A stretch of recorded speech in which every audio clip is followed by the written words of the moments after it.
मियालाल Musharraf. Hasan Musharraf NCP के हैं।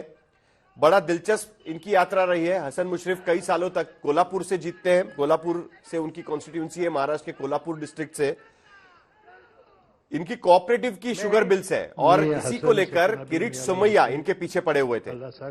इनके घर पर ईडी की रेड हुई थी। इनके बेटे के खिलाफ मामला दर्ज हुआ था और उसके बाद अजीत पवार के साथ उन्होंने एनसीपी छोड़ी, यानी शरद पवार का साथ छोड़ा और वो अजित पवार के साथ चले गए। अब देवेंद्र फडणवीस की सरकार में मंत्री बनने का मौका मिल रहा है। संविधान व कायद्यानुसार सर्व तऱ्हेच्या लोकांना पूरे मंत्रिमंडल में अकेले मुस्लिम समुदाय के मंत्री रहेंगे, वो भी एनसीपी की कोटे से। भाव किंवा आकस न बाळगता न्याय वागणूक देईन। मी हसन सेकिनाबी मियालाल मुशर्रफ अल्लाह शपथ घेतो की महाराष्ट्र राज्याचा मंत्री म्हणून माझ्या विचारात वरिष्ठ नेता माने जाते हैं एनसीपी के। माना जा रहा था कि इस बार ड्रॉप होंगे। कहीं ना कहीं अजित पवार भी अपनी पार्टी को रीबिल्ड करने की कोशिश कर रहे हैं। 1999 के बाद जिस तरीके से उनके चाचा ने किया था, लेकिन मुस्लिम समुदाय से उनके मंत्रिमंडल उनके विधायकों में लोग नहीं है। इसके चलते हसन मुशर्रफ को दोबारा मौका दिया जा रहा है शायद।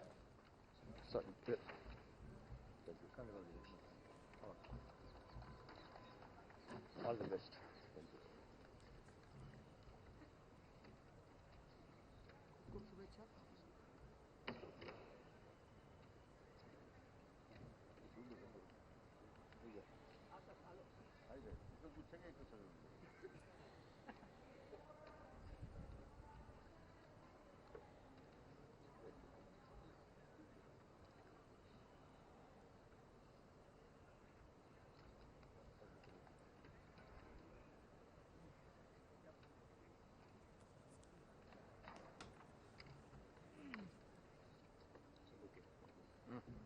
हसन मुशर्रफ के बाद पश्चिम महाराष्ट्र से जो एनसीपी का एक तरीके से गढ़ है, इसी इलाके से एनसीपी के ज्यादातर विधायक जीतकर आए हुए हैं।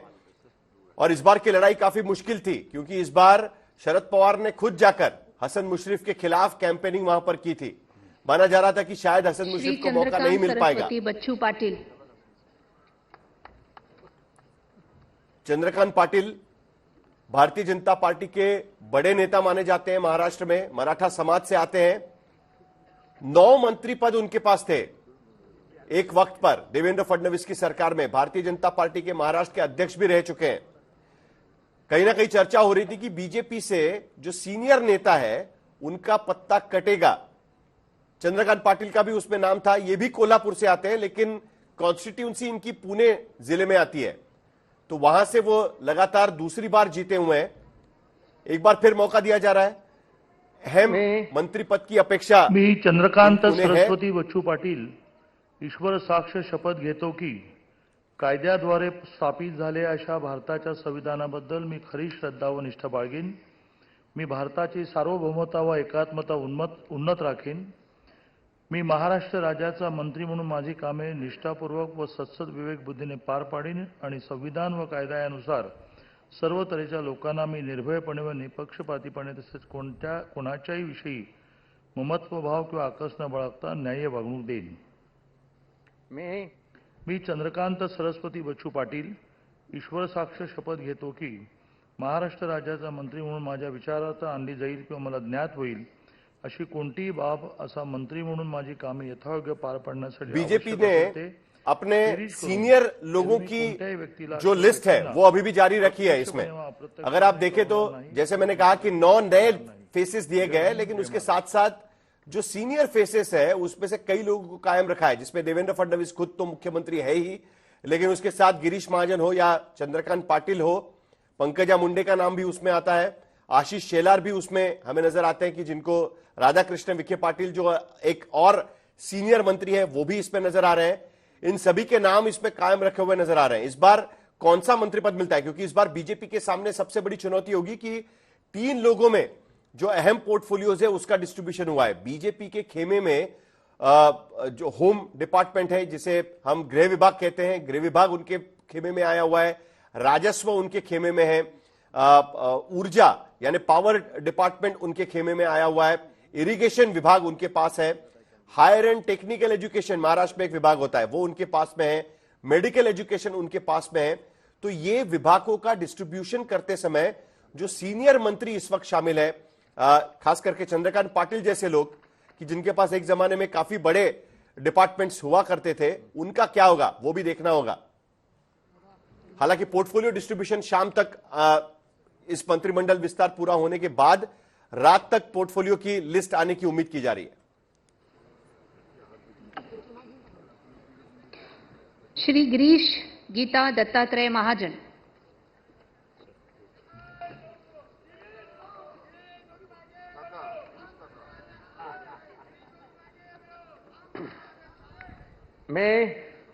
मी गिरीश गीता दत्तात्रय महाजन ईश्वर साक्ष शपथ घेतो की कायद्याद्वारे स्थापित झाले आहे अशा भारताच्या संविधानाबद्दल मी खरी श्रद्धा व निष्ठा बाळगीन।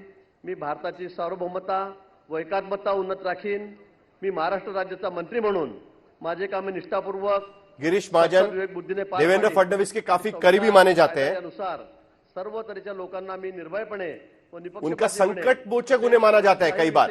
हालांकि गिरीश महाजन को लेकर भी कई सवाल उठाए जा रहे थे कि क्या उन्हें दोबारा मौका मिलेगा, लेकिन गिरीश महाजन का जो मुद्दा है वो पिछले सरकार के समय यानी उद्धव ठाकरे की सरकार के समय काफी बड़ा बनाया गया था। इनके खिलाफ मामला दर्ज करने की बात चल रही थी।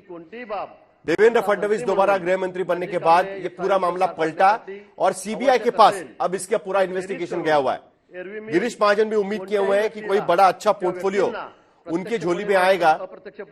उत्तर महाराष्ट्र से आते हैं, उत्तर महाराष्ट्र में बीजेपी का गढ़ माना जाता है। बीजेपी ने उत्तर महाराष्ट्र में हमेशा अच्छा प्रदर्शन किया हुआ है। गुजरात और मध्य प्रदेश की सीमा से सटा हुआ इलाका बीजेपी का यहां पर महाराष्ट्र का वहां पर आता है।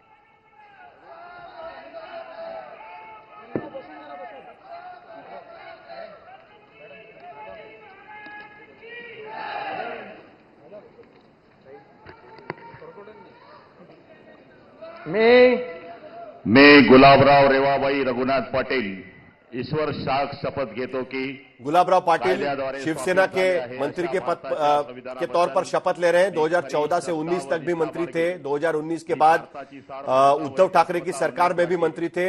ये भी उत्तर महाराष्ट्र से आते हैं। जलगांव डिस्ट्रिक्ट से विधायक कई सालों से जीत कर आ रहे हैं। ठाकरे परिवार के काफी निष्ठावान विधायक माने जाते थे, लेकिन एकनाथ शिंदे के साथ चले गए।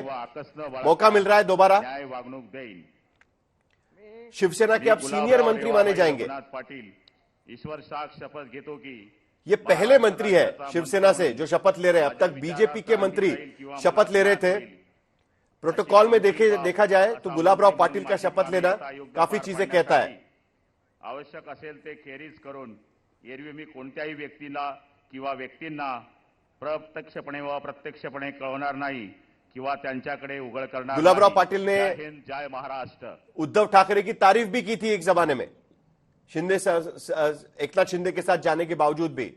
हालांकि फिलहाल दोबारा मंत्री बनने का मौका बहुत कम उन्होंने हमने देखा कि एकनाथ शिंदे की शिवसेना की तरफ से जो मंत्री पद की लिस्ट आई हुई है उसमें 6 नए चेहरे दिए गए हैं और 5 पुराने चेहरों को कायम रखा गया है। गुलाबराव पाटिल उन 5 पुराने चेहरों में से हैं कि जिन्हें कायम रखा गया है।